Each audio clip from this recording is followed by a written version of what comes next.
पाक संदूक पर यीशु मसीह मसलूब का खून दरियाफ्त कर लिया गया है। जराये के मुताबिक रॉन वाइट ने अहकाम से इजाजत लेकर इस पहाड़ की खुदाई का काम शुरू करवाया, इसलिए क्योंकि इसके रडार के मुताबिक इस पहाड़ के नीचे 18 फुट बड़ी चट्टान मौजूद थी। लेकिन हुआ कुछ यूं के मजदूर जो खुदाई के काम पर लगाए गए थे, खुदाई करते करते डर के मारे अचानक भाग निकले, क्योंकि उन्होंने वहाँ जो नजारा देखा वो नाकाबिले बयां था। रॉन वाइट ने लोगों को अपने पास बुलाकर पूछा कि तुम लोग बिना पैसे लिए कहाँ भागे जा रहे हो। उन्होंने कहा, हमने वहाँ पाक संदूक देखा है।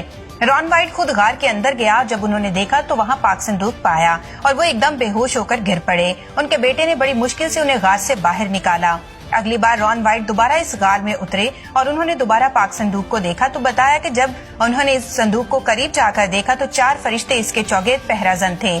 उनमें से एक फरिश्ता रॉन वाइट से बातें करने लगा। उसने कहा कि हम मूसा के दौर से लेकर अब तक पाक संदूक की रखवाली कर रहे हैं। रॉन वाइट ने पाक संदूक के ऊपर जमा हुआ खून देखा, जो कई अरसे गुजर जाने की वजह से मुकम्मल सूख चुका था।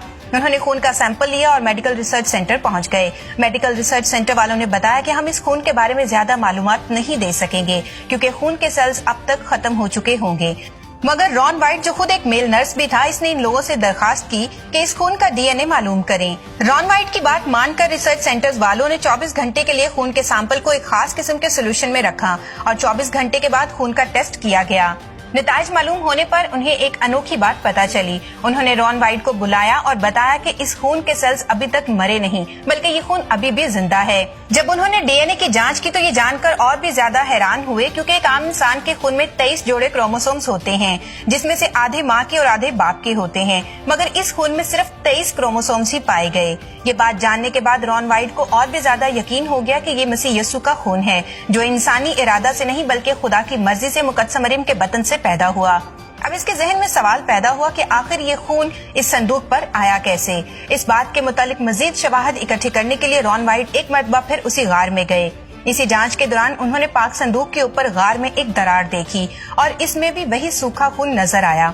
तो उन्हें मालूम हुआ कि ये खून ऊपर से ही बहता आया है। इसके जरिए उन्हें पता चला कि इसके ऊपर वो मुकाम है जहां यीशु मसीह को मसलूब किया गया और यीशु मसीह की सलीबी मौत के हवाले से बाइबल मुकद्दस में लिखी गई बातों को याद किया, जहां लिखा है, और देखो यीशु ने फिर बड़ी आवाज से चिल्लाकर जान दे दी, और देखो हैकल का पर्दा ऊपर से नीचे तक फटकर 2 टुकड़े हो गया और जमीन लर्जी और चट्टानें तिड़क गईं। यकीनन ये वो दरार थी जो यीशु मसीह की मौत के वक्त आई थी और इसी दरार के जरिए यीशु का लहू पाक संदूक के ऊपर गिर गया।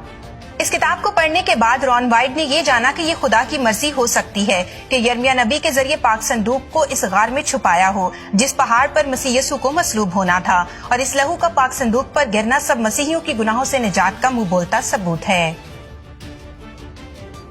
3 अप्रैल 2022 को पोप फ्रांसिस ने